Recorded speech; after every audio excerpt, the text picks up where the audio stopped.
Ayo, segera download Quran Tadabbur, tafsir dalam genggaman Anda.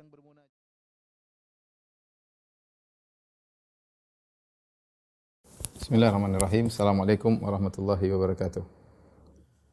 Alhamdulillahi ala ihsanih wa syukru lahu ala taufiqihi wa amtinani wa asyhadu an la ilaha illallah wahdahu la syarika lahu ta'ziman li sya'ni wa asyhadu anna Muhammadan abduhu wa rasuluhu da'ila ridwani. Allahumma shalli alaihi wa ala alihi wa ashabihi wa ikhwani. Hadirin dan hadirat yang dirahmati oleh Allah Subhanahu wa taala. Insyaallah pada kesempatan kali ini kita akan mempelajari tentang penyimpangan-penyimpangan dalam masalah takdir. Sebagaimana sudah sering kita ingatkan, takdir, beriman kepada takdir membutuhkan ketundukan kepada dalil-dalil, ya. Dan kalau kita memaksakan akal untuk memahami semuanya, maka tidak bakalan mampu. Ini sudah diingatkan oleh para ulama, para salaf terdahulu. Mereka mengatakan al-qadar sirullahil maktum. Takdir adalah rahasia Allah yang Allah sembunyikan. Tidak Allah buka kepada malaikat dan tidak Allah buka juga kepada para nabinya. Nabi SAW mengatakan, "Idza dzukiral qadar famsiku." Kalau disebut tentang takdir, maka tahanlah diri kalian. Hal ini karena apa? Karena otak kita, akal kita memiliki keterbatasan. Dia sebagaimana indera yang lain. Mata memiliki keterbatasan, pendengaran memiliki keterbatasan. Maka akal juga memiliki keterbatasan. Kita tahu akal kita memiliki keterbatasan. Banyak hal yang tidak mampu untuk kita pahami. Ya. Banyak hal yang tidak mampu untuk kita pahami. Apalagi hal-hal yang berkaitan tentang perbuatan-perbuatan Rabbul Alamin. Yang kita tidak diberi ilmu kecuali sangat sedikit. Kata Allah, "Ma utitum minal ilmi illa qalila." Kalian tidak diberi ilmu kecuali sangat sedikit. Ya. Bagaimana kita memikirkan kenapa Allah begini, kenapa Allah begitu? Tentu ini akal tidak bakalan sampai. Maka Allah mengatakan, la yus'alu amma yaf'alu. Allah tidak ditanya tentang apa yang dia kerjakan. Ya, agar jangan sampai seorang merasa pede kemudian masuk dalam ranah-ranah yang bukan ranah akal. Sebagaimana perkataan Al-Imam Abu Hanifah rahimahullahu taala, takdir itu seperti kita melihat matahari. Semakin kita menajamkan pandangan kita, maka mata kita semakin sakit. Kenapa? Karena kita tidak mampu untuk melihat matahari. Sama, semakin kita berusaha memikirkan, maka akal kita tidak bakalan sampai. Oleh karenanya Ibnu Daqiqil Aid, ya, dalam Syarah Al-Arba'in Nawawiyah hadis keempat, beliau menukil perkataan seorang ulama, kalau tidak salah Sam'ani atau yang lainnya, yang menyebutkan bahwasanya seorang kalau dia berusaha berfikir, berusaha menggunakan akalnya untuk memahami takdir, dia tidak akan pernah bisa puas. Dia tidak akan pernah bisa puas. Inilah kesalahan fatal yang dilakukan oleh orang-orang Qadariyah, yang mereka menggunakan akal mereka sehingga akhirnya mereka terjerumus dalam banyak kesalahan-kesalahan. Mereka terjerumus dalam banyak penyimpangan-penyimpangan karena memaksakan akal mereka untuk memahami takdir, dan akhirnya pendapat mereka pun tidak masuk akal. Mereka berusaha menetapkan keadilan bagi Allah, ternyata ujungnya pun mereka tidak bisa membuktikan bahwasanya Allah adil. Tidak bisa membuktikan Allah adil. Akan kita jelaskan nanti insyaallah taala, ya. Karenanya murni dalam masalah takdir, seorang menerima apa yang Allah sampaikan, apa yang disampaikan oleh Nabi sallallahu alaihi wasallam. Begitulah iman kita kepada takdir. Antu min bil qadari khairihi wa syarrihi. Engkau beriman kepada takdir yang baik maupun yang buruk. Saya ulangi lagi tentang perkara yang sudah saya sampaikan pada pekan yang lalu. Takdir ada mengikuti 4 derajat atau 4 rangkaian. Yang pertama, kita meyakini bahwasanya Allah telah mengetahui segala sesuatu, dan di antara ilmu Allah adalah ilmu tentang apa yang dilakukan oleh makhluk dan apa yang akan Allah ciptakan dan apa yang akan mereka lakukan dan bagaimana kesudahan mereka di neraka atau di surga. Ini semuanya Allah sudah tahu. Dan Allah yang merencanakan untuk itu semua, dan Allah yang akan mengeksekusi apa yang telah Dia rencanakan. Kemudian ilmu tersebut Allah catat di Lauhil Mahfuz sehingga tidak bisa dirubah-rubah lagi. Rufi'atil aqlam wa jaffatis suhuf. Pena-pena sudah diangkat dan lembaran sudah kering, tidak akan bisa berubah lagi. Yang ketiga, al-masyi'ah, bahwasanya semua yang terjadi di alam semesta tidak ada yang keluar dari kehendak Allah. Wa ma tasya'una illa ayyasha Allah rabbul alamin. Ya, tidak ada yang kalian kehendaki kecuali di bawah kehendak Allah Subhanahu wa taala. Ya, semua yang terjadi tidak ada yang keluar dari kehendak Allah, dan itu buktikan Allah adalah Tuhan. Seandainya ada sesuatu yang terjadi di luar kehendak Allah, berarti Allah bukan Tuhan. Masih ada yang lepas, masih ada ucul, masih ada yang luput dari kehendak Allah, menunjukkan Allah tidak sempurna. Makanya di antara keyakinan kita, semua yang terjadi atas kehendak Allah Subhanahu wa taala, yang baik maupun yang buruk. Ya, ini sudah kita jelaskan pada pertemuan lalu. Yang terakhir, al-khalq, yaitu penciptaan. Semua yang terjadi Allah yang ciptakan. Semua yang di luar Allah adalah ciptaan Allah. Makanya kita mengatakan alhamdulillahirabbil alamin, segala puji bagi Allah, rabbil alamin, Rabbnya al-alamin. Siapa al-alamin? Al-alamin adalah seluruh selain Allah. Kita ini ciptaan Allah. Apa yang terjadi dalam semesta ini semua ciptaan Allah. Gerakan kita termasuk ya. Semuanya, semua yang terjadi atas ciptaan Allah, tidak ada yang keluar dari ciptaan Allah Subhanahu wa taala. Ini yang harus kita yakini. Barang siapa yang mengimani 4 rangkaian ini, maka sudah dikatakan dia beriman kepada takdir. Dia sudah beriman kepada takdir. Setelah kita jelaskan juga banyak hal-hal yang mungkin tidak bisa kita pahami kenapa Allah mentakdirkan perkara-perkara yang buruk, maka kita katakan perkara buruk yang Allah takdirkan berkaitan dengan ada sesuatu kebaikan di balik itu. Memang yang kita lihat keburukan, kerusakan iblis atau gempa bumi atau bencana alam atau ada orang jahat atau ada Abu Jahal, ada Firaun, itu buruk. Tetapi di balik keburukan itu ada kebaikan yang Allah kehendaki, ada hikmah yang Allah kehendaki. Terkadang kita tahu sebagiannya, terkadang kita tidak tahu sama sekali karena keterbatasan akal kita, tapi kita yakin di balik keburukan itu ada kebaikan-kebaikan yang Allah kehendaki. Oleh karenanya Fir'aun, Abu Jahal, Abu Lahab, Iblis itu buruk, tetapi Allah menciptakan mereka itu bukan keburukan. Karena di balik penciptaan Allah terhadap mereka-mereka ini ada hikmah yang indah yang akal kita tidak bisa sampai kepadanya. Maka Nabi SAW dalam doa istiftahnya Nabi berkata, "Wasyarru laisa ilaik." Tidak ada keburukan kepada engkau ya Allah, karena takdir baik, takdir buruk maksudnya berkaitan dengan makhluk Allah. Adapun perbuatan Allah menciptakan makhluk yang buruk itu, di balik itu ada hikmah yang Allah kehendaki.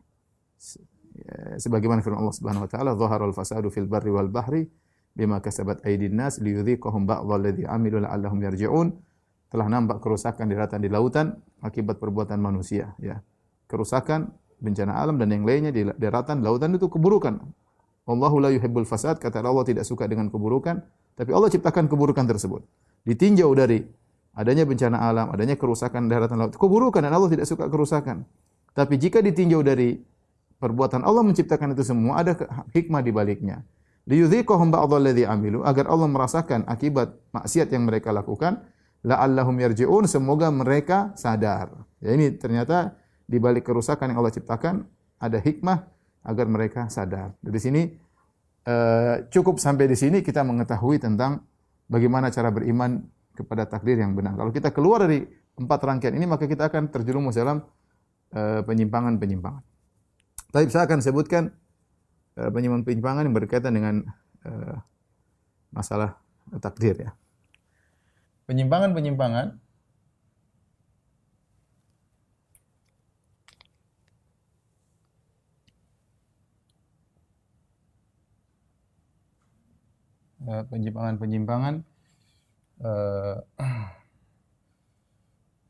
dari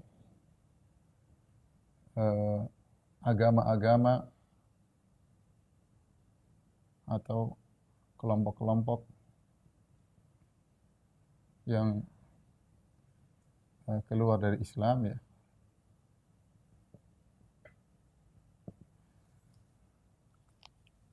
Baik. Di antara penyimpangan misalnya kita katakan Yahudi ya. Kemudian misalnya kita katakan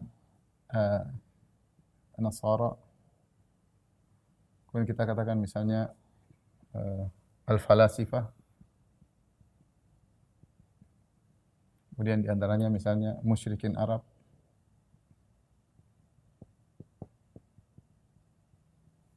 Kemudian di antaranya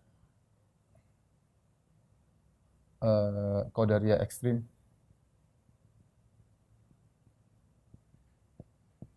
Itu disebut dengan Gulatul Qadariyah. Ya. Kemudian di antaranya Gulatul Jabriyah.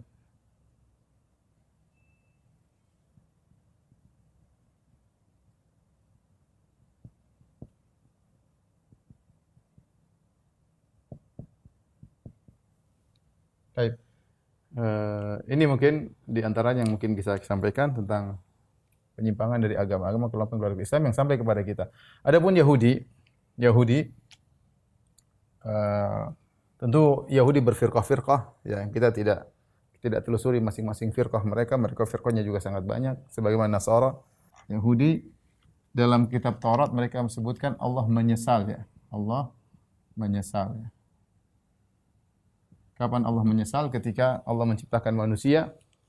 Allah menciptakan manusia, ternyata manusia melakukan kerusakan dan akhirnya Allah menimpakan banjir bandang kepada mereka, jadi kaum Nabi Nuh. Dan menyesal ini menunjukkan tidak adanya takdir.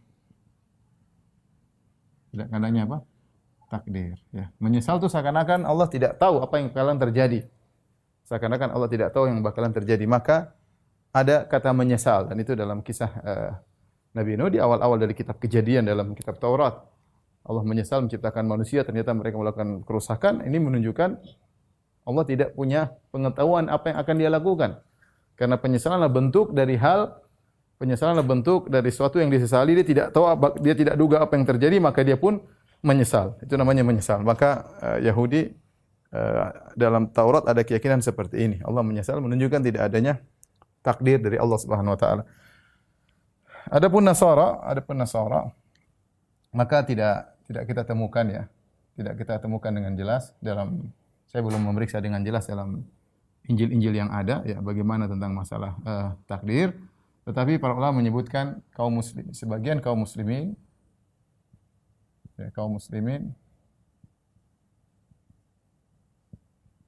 terpengaruh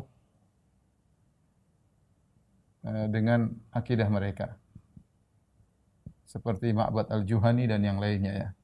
Disebut oleh para ulama. Tapi bagaimana akidah mereka? Ya, sebagian mereka ada yang menetapkan takdir, sebagian mereka ada yang menolak takdir. Yang menetapkan takdir ada Jabariyah. Yang menolak takdir seperti Qadariyah. Bahkan Qadariyah Gulat terpengaruh dengan Nasara, ya. Dinukil oleh sebagian ulama. Tapi kalau Yahudi benar-benar ada dalam kitab Taurat mereka dalam Perjanjian Lama. Falasifah mereka meyakini Allah hanya mengetahui dengan ilmu yang global, ya, yaitu al-ilmu kulli, bukan ilmu yang terperinci,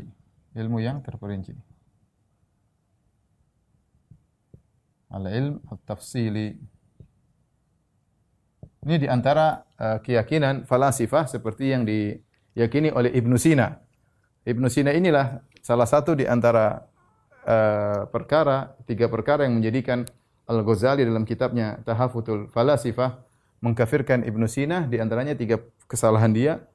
Yang pertama, meyakini Allah hanya mengetahui ilmu secara global, tidak terperinci. Yang kedua, dia menyatakan bahwasanya manusia akan dibangkitkan, yang dibangkitkan hanyalah ruh bukan jasad, ya. Ini di antara hal yang menjadikan falasifah dikafirkan. Di antaranya ini, dia mengatakan Allah hanya mengetahui ilmu yang al-kulli, yang global, dan ini bertentangan dengan takdir. Tentunya ini bertentangan dengan takdir.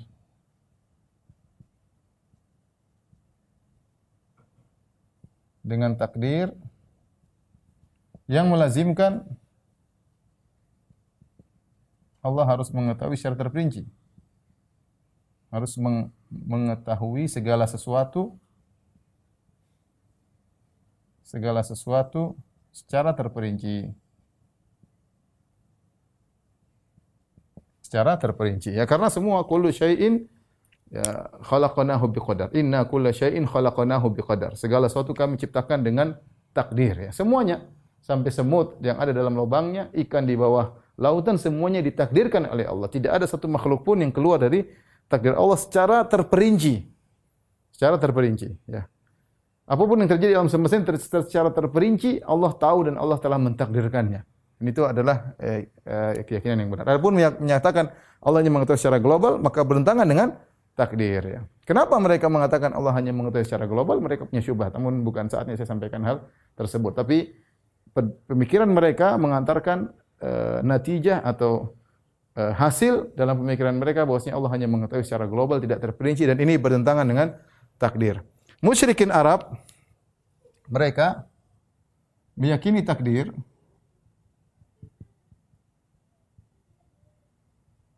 tapi mereka berdalil dengan takdir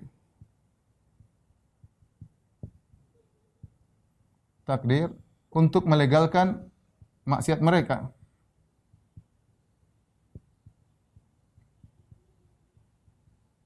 Ini mirip dengan gulat Jabariyah, Jabariyah ekstrim. Seperti firman Allah Subhanahu wa taala dalam surat Al-An'am, "Sayaqulu alladziina asyraku law syaa'a Allahu ma 'abadna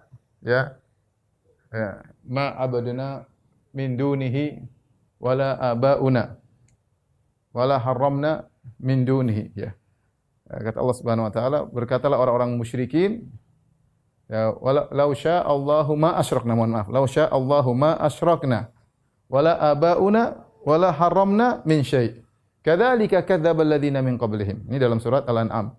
Kata Allah, orang-orang musyrikin berkata, kalau Allah berkehendak, perhatikan, kata mereka, law syaa'a Allah ma asyrakna wala abauna wala harramna min syai'. Kata Allah, kadzalika kadzdzaba alladziina min qablihim hatta dzaqu ba'sana. Kata Allah Subhanahu wa taala, orang musyrikin berkata, kalau Allah berkehendak kami tidak akan berbuat kesyirikan.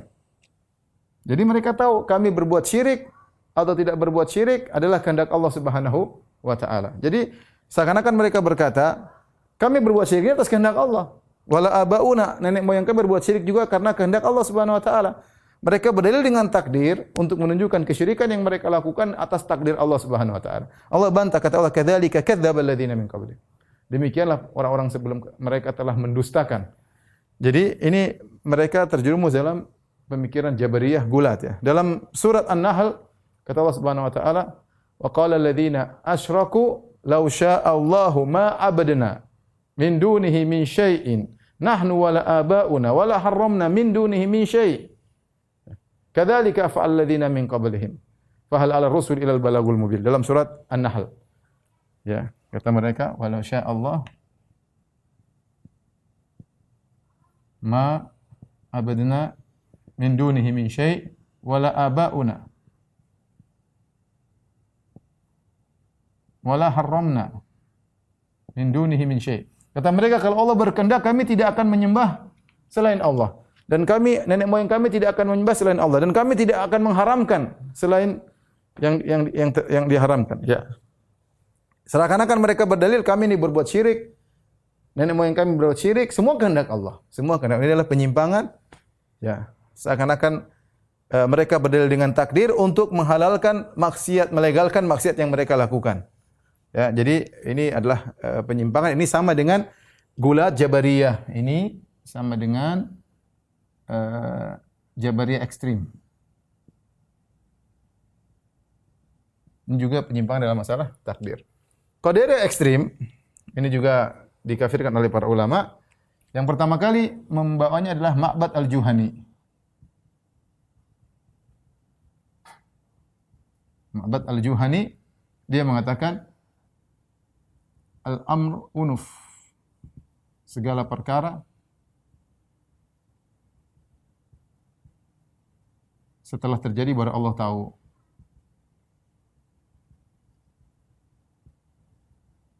Inilah kekufuran, mengingkari ilmu Allah yang sabik sebelumnya ya. Mereka mengingkari, ini adalah kekufuran. Ma'bad al-Juhani ya. Dan ini sudah muncul di zaman Ibnu Umar radhiyallahu taala anhu. Yang Ibnu Umar radhiyallahu taala anhuma ketika bertemu dengan sebagian orang yang bertanya, dan mereka yatakaffaruna fil ilm. Jadi sebab Ma'bad al-Juhani terjerumus dalam pemikiran seperti ini karena dia terlalu berdalam-dalam dalam takdir. Maka saya sebut tadi di awal pengajian, sebab seorang terjerumus dalam penyimpangan dalam takdir terlalu menggunakan akal dalam hal-hal yang dia tidak mampu. Padahal akal itu punya keterbatasan.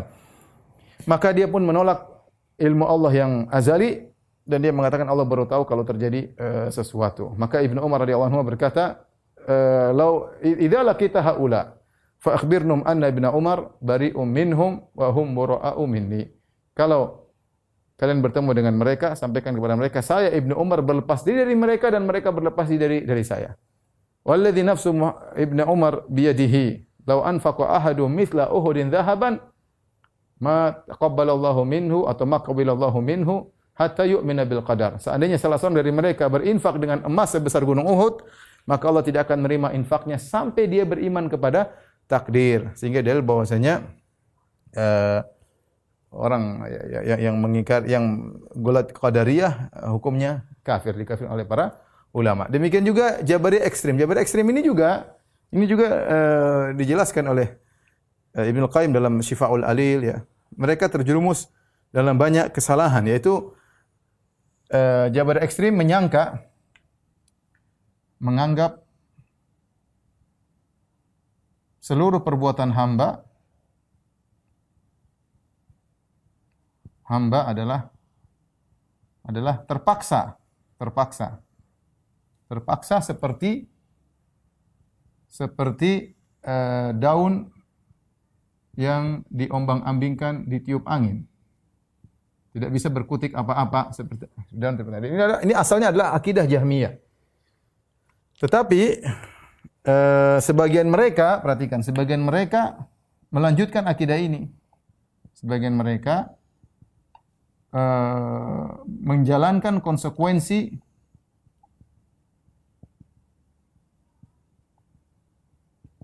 akidah ini dengan menolak syariat. Dengan menolak syariat. Kenapa? Karena kalau semuanya perbuatan manusia adalah keterpaksaan, makanya disebut dengan Jabariyah, ya. Dengan Jabariyah. Karena kalau semuanya keterpaksaan, berarti semuanya boleh dong berzina, tidak ada masalah, terpaksa, ya. Merampok ya terpaksa. Ya sudah, kita mau ngapain lagi? Sampai disebutkan oleh Ibnu Qayyim tentang kisah seorang mendapati istrinya berzina dengan laki-laki lain, kemudian dia marah, dia ambil pedangnya, dia membunuh orang. Seorang mengatakan, "Wahai fulan, ini sudah takdir Allah." Dia beriman dengan takdir enggak? Ini dia sudah enggak? Iya benar, saya beriman takdir. Seakan-akan syariat menjadi mu'attalah, menjadi terbengkalai, tidak ada fungsinya karena semua terjadi dengan apa? Dengan kehendak Allah dan semua terjadi dan terpaksa. Nah, kalau sebagian mereka menjalankan konsekuensi dari akidah ini dengan menolak syariat, maka ini kafir. Ini menjadi apa? Ini kafir, ya. Mereka kafir. Karena konsekuensinya banyak, ya. Apa konsekuensi dari akidah Jabariyah? Ya. Konsekuensinya, ya.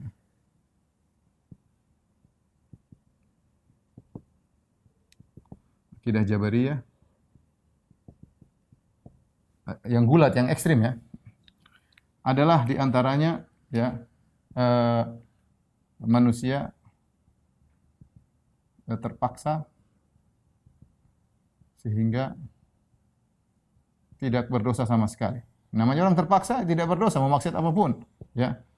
Disamakan antara ketaatan dan kemaksiatan. Sama-sama dilakukan dengan terpaksa, itu sama-sama dilakukan dengan terpaksa.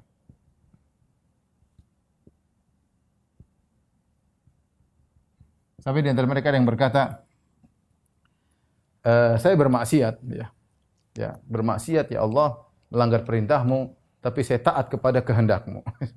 Sudah, mau apa? Legal.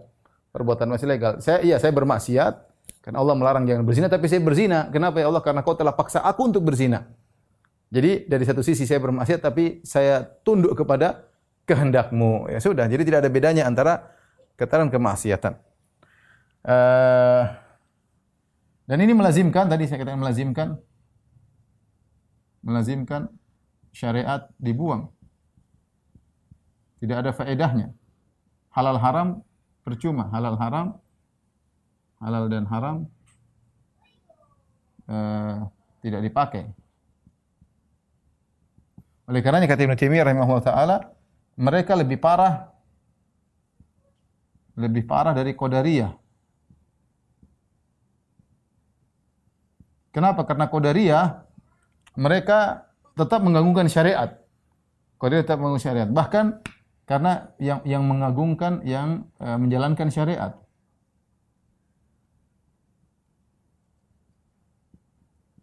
Kemudian bahkan lebih parah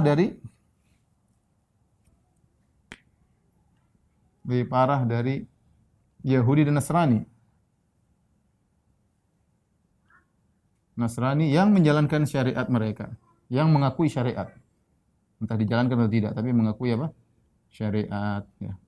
Oleh karena jika Qadariyah telah sampai pada derajat, Jabariyah telah sampai pada derajat gulat, bukan hanya sekedar, ini asalnya akidah Jahmiyah, tapi sebagian mereka menjalankan konsekuensi daripada keyakinan ini. Ketika menjalankan konsekuensi keyakinan ini, maka terjerumus dalam kekufuran. Taib. Satu lagi, ya, Syiah, lupa ya. Syiah Rafidhah. Syiah Rafidhah,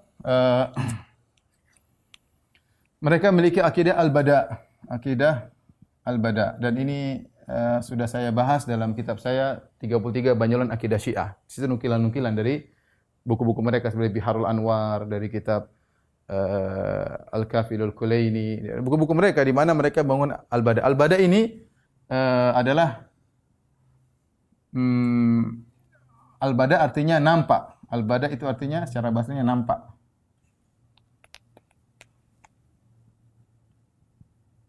Itu badalillah, ya. Badalillah, nampak bagi Allah. Yaitu nampak bagi Allah untuk merubah keputusannya.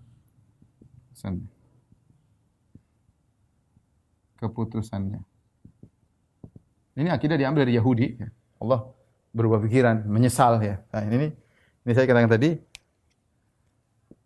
diambil dari Yahudi yang menyatakan Allah menyesal. Allah menyesal itu berarti ada nampak yang baru. Kenapa Allah menyesal? Allah menyesal berarti ada nampak kemaslahatan yang baru. Nampak Allah baru ngeh kalau bahasa kita. Nampak bagi Allah kemaslahatan yang lain. Menyesal makanya. Ya. Kenapa orang Syiah Rafidhah punya keyakinan al-bada? Karena mereka punya keyakinan imam-imam mereka tahu tentang ilmu gaib. Imam mereka yang 12 tahu tentang ilmu gaib. Ketika imam mereka menyampaikan suatu kejadian akan terjadi demikian dan demikian, ternyata tidak terjadi, maka pengikutnya bertanya, "Wahai imam, Anda telah menyampaikan akan terjadi demikian demikian. Kenapa tidak terjadi?" Kata sang imam, "Badalillah, nampaknya Allah merubah keputusannya." Nampaknya Allah merubah keputusannya. Nah, ini berarti Allah tidak ada takdir, tidak ada ilmu sabit, berarti Allah bisa berubah. Ternyata salah. Ya, oleh karenanya ini akidah penyimpangan dalam takdir yang berkaitan dengan firqah-firqah yang atau agama-agama yang keluar dari Islam atau firqah-firqah yang divonis oleh para ulama keluar dari Islam ya. Allah alam bisawab. Di sini baru kita lanjutkan tentang firqah atau kelompok-kelompok yang masih dalam koridor Islam.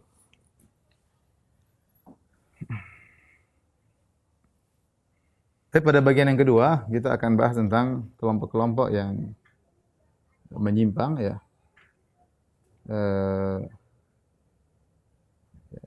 yang menyimpang dalam masalah takdir, namun tidak dikeluarkan dari Islam gara-gara penyimpangan tersebut. Tidak dikeluarkan dari Islam dalam penyimpangan tersebut, dan penyimpangan mereka bertingkat-tingkat. Bertingkat-tingkat, ada yang parah dan ada yang di bawahnya ya. Taib.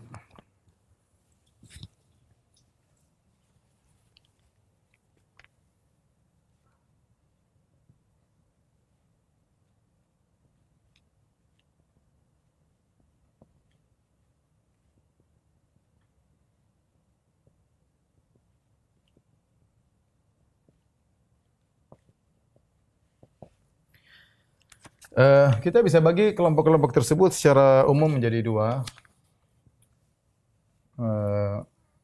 Pertama adalah Al-Jabariyah, kemudian Al-Qadariyah.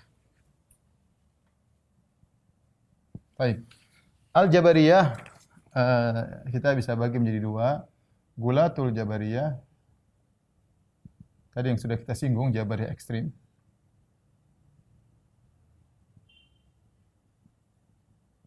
Siapa mereka ini? Mereka adalah yang bawahnya adalah Jahmiyah. Ini firqah Al-Jahmiyah.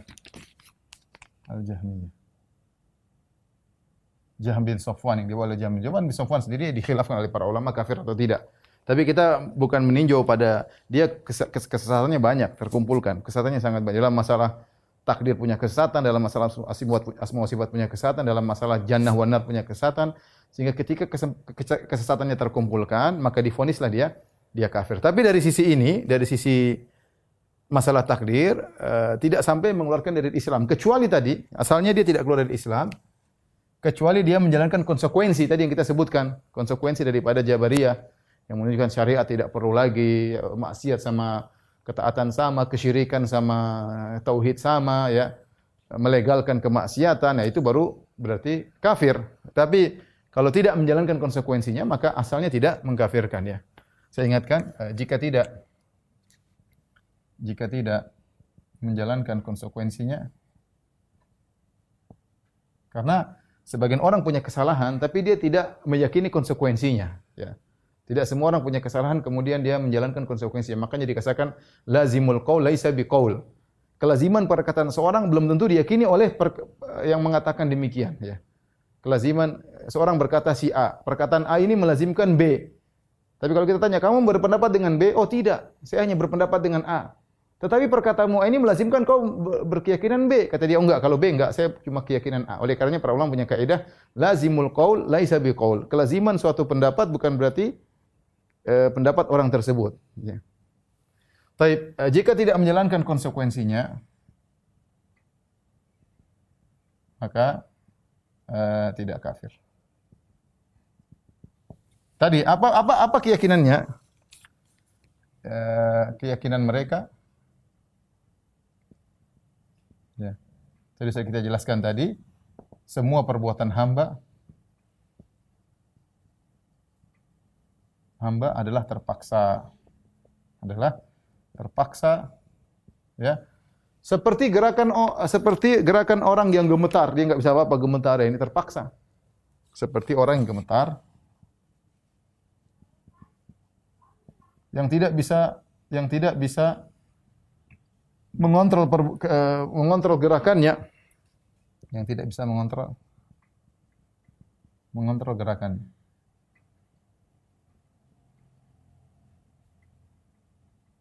Seperti kata mereka juga seperti orang yang jatuh dari gunung. Kemudian gimana lagi ya? Dari gunung. Udah terjun bebas, kejatuh dia nggak bisa mengontrol dirinya. Seperti itu kira-kira gerakan perbuatan hamba seperti itu. Perbuatan hamba semuanya terpaksa. Makanya Al-Baghdadi menukilkan perkataan Jahmiyah. Jahmiyah berkata, "Innama tunsabul a'mal ilal makhluqin alal majaz." Amalan dinisbahkan kepada makhluk, kepada manusia dan yang lainnya hanyalah majaz. Hakikatnya adalah bukan perbuatan mereka, ya. Ini perkataan Al-Baghdadi dalam kitabnya Al-Farq Bainal Firaq. Demikian juga perkataan Syahristani, Jabariyah mengatakan wal insanu majburun, ya, yaitu wa inna ma huwa majburun fi af'alihi, wa inna ma huwa majburun, ya, fi af'alihi. Ini dalam Al-Milal wa Nihal. Syahristani menukilkan pendapat Jabariyah. Kemudian Abu Hasan Al-Asy'ari juga menukilkan dalam kitabnya Maqalatul Islamiyyin, ya. Innahu la fi'la li ahadin fil haqiqah illa lillahi wahdah.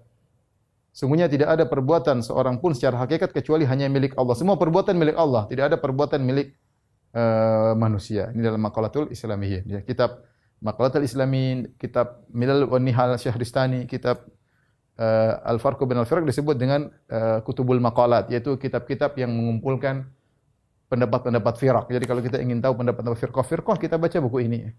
Di antaranya Maqalatul Islamiyyin, di antaranya Al-Farq Bainal Firaq.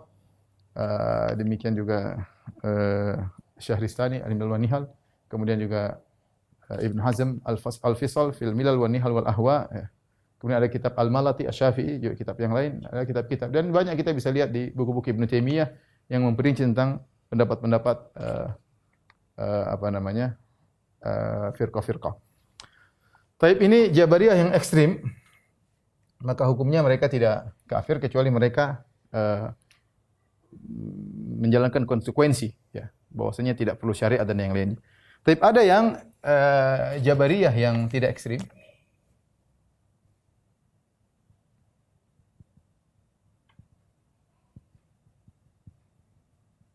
Ya. Terjebak ya, terkena syubhat Jabariyah. Ya. Mereka ini adalah Asy'ariyah al-Maturidiyah ya. Ini adalah al-Asy'ariyah dan al-Maturidiyah. Al-Asy'ariyah dan al-Maturidiyah ya. Mereka berpendapat bahwasanya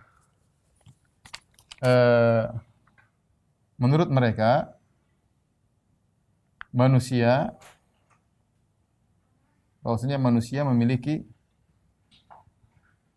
memiliki iradah dan qudrah untuk melakukan suatu perbuatan atau kegiatan.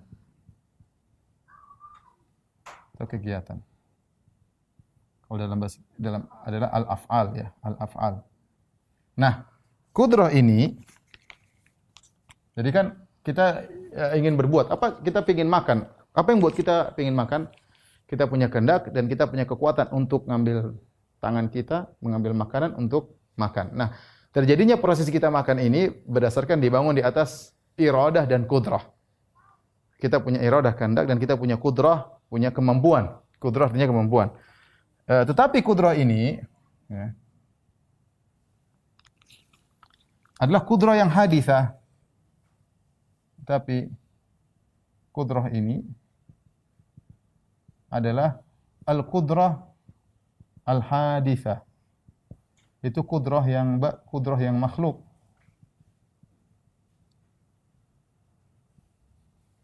Dan qudrah yang makhluk, qudrah hadithah, la tu'athir. Apa maksudnya la tu'athir? Tidak punya pengaruh untuk terjadinya fi'il, terjadinya perbuatan.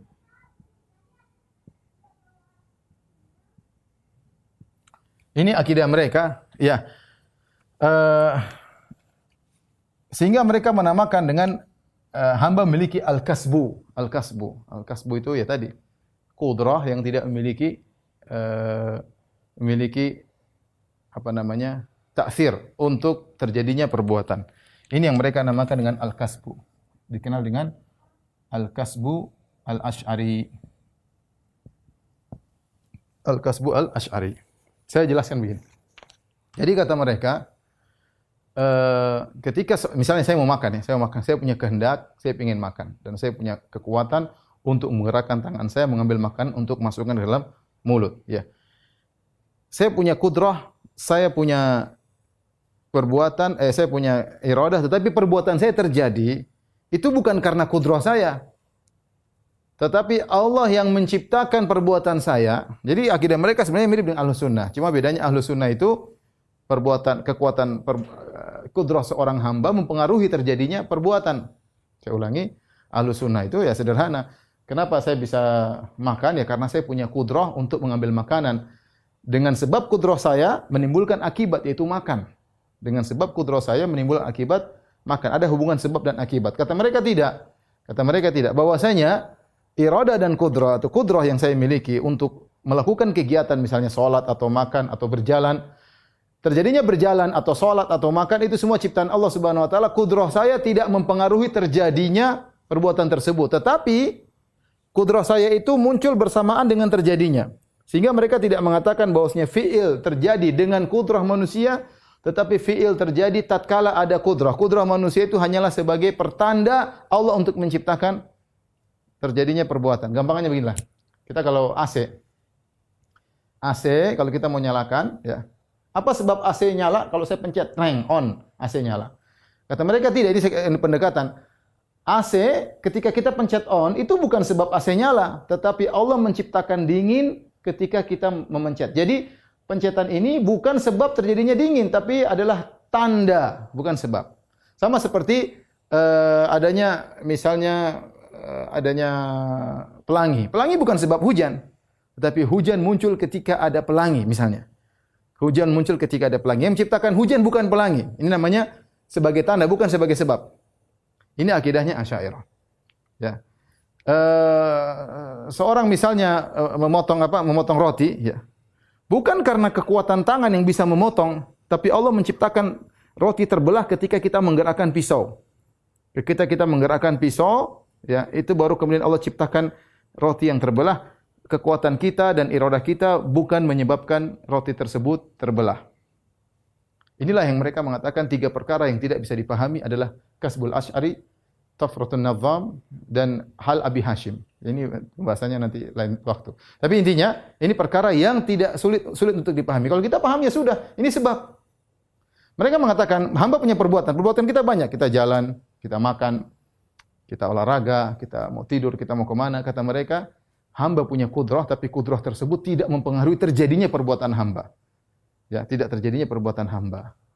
Kenapa mereka bisa berakidah demikian? Kenapa bisa demikian? Karena mereka meyakini kalau kita mengatakan kudrah yang makhluk ini, al-kudrah al-hadithah, di sana ada 2, al-kudrah al-qadimah. Kudrah al-qadimah kudrahnya Allah Subhanahu wa taala. Kemudian kudrah hadithah, kita makhluk.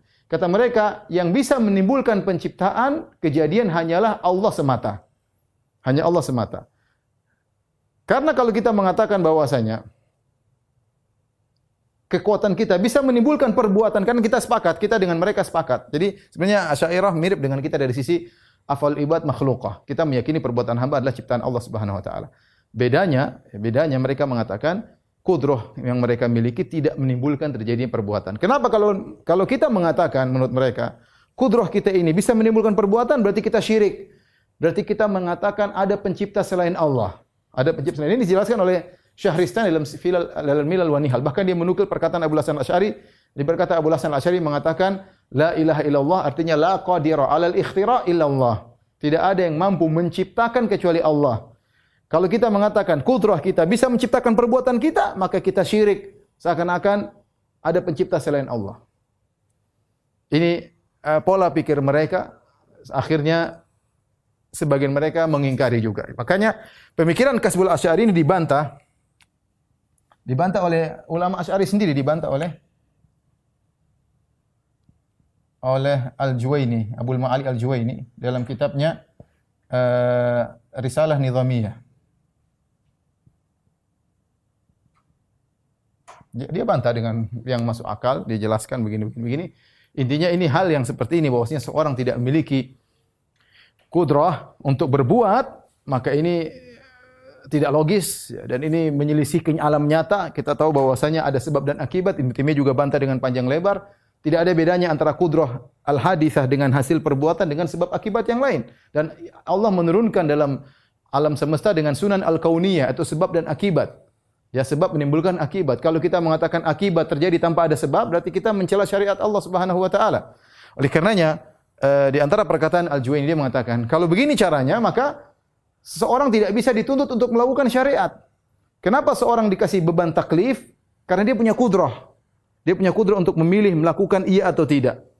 Dan kudrah dia punya pengaruh sehingga dia diberi beban syariat. Kalau ternyata kudrahnya tidak punya pengaruh, buat apa disuruh ini suruh anu? Mudah-mudahan bisa paham. Saya ulangi. Di antara bantahan Al-Juwaini terhadap akidah atau keyakinan Al-Kasbul Asy'ari yang tidak logis, kata dia kalau kita mengikuti akidah ini berarti berarti menunjukkan bahwasanya seorang tidak bisa dibebani, tuntutan syariat tidak bisa dijalankan karena setiap manusia kudrahnya tidak punya pengaruh untuk menimbulkan action. Action enggak bisa terjadi. Action yang bikin Allah. Kita hanya sekedar tanda. Yang action siapa? Allah Subhanahu wa taala. Ya, mudah-mudahan bisa dipahami. Oleh karenanya saya katakan tadi dikritiki Al-Asy'ari dan dinukil oleh Syekh Ristani, bisa dibaca dalam Al-Milal wa Nihal. Dia menukil perkataan Abu Hasan Al-Asy'ari terlebih dahulu, kemudian menukil perkataan Al-Baghdadi mengkritik. Dia mengatakan wa yukhatti'u qalilan. Dia menyalahkan Asy'ari.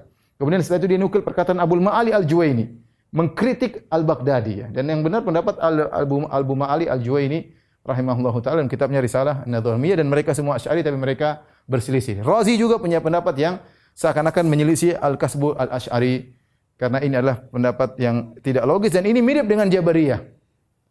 Ada bedanya tapi ada terpengaruh dengan syubhat Jabariyah seakan-akan kudrah kita tidak ada pengaruhnya. Kalau akidah Ahlussunnah, bahwasanya hamba punya kudrah, dia bisa melakukan, dia punya kehendak, dia punya pilihan dan dia punya kudrah untuk melakukan. Ya meskipun kehendak dia di bawah kehendak Allah Subhanahu wa taala, tapi dia memiliki ikhtiar dan dia memiliki kudrah sehingga dia bisa dibebani, sehingga dia diberi hukuman iqab kalau dia bermaksiat atau dia berbuat kebaikan dapat pahala. Kenapa? Karena dia punya kudrah yang mu'athirah. Dia punya kudrah yang punya pengaruh untuk beraction. Itu akidah Ahlussunnah wal Jamaah. Mudah-mudahan bisa dipahami. Nanti kalau tidak bisa paham, putar ulang ya. Taib Al-Qadariyah. Al-Qadariyah ada dua. Pertama, Gulatul Qadariyah. Telah lalu pembahasannya. Ini adalah tadi Ma'bad Al-Juhani. Telah lalu pembahasannya.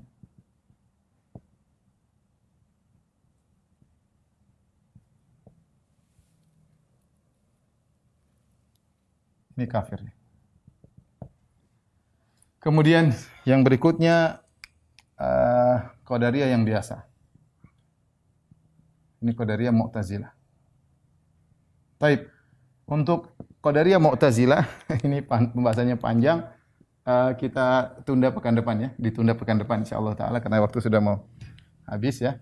Maka ini perlu pembahasan karena ini yang paling logis di antara yang lain, tapi ternyata tidak logis juga. Tapi saya ingin menyampaikan syubhat mereka banyak.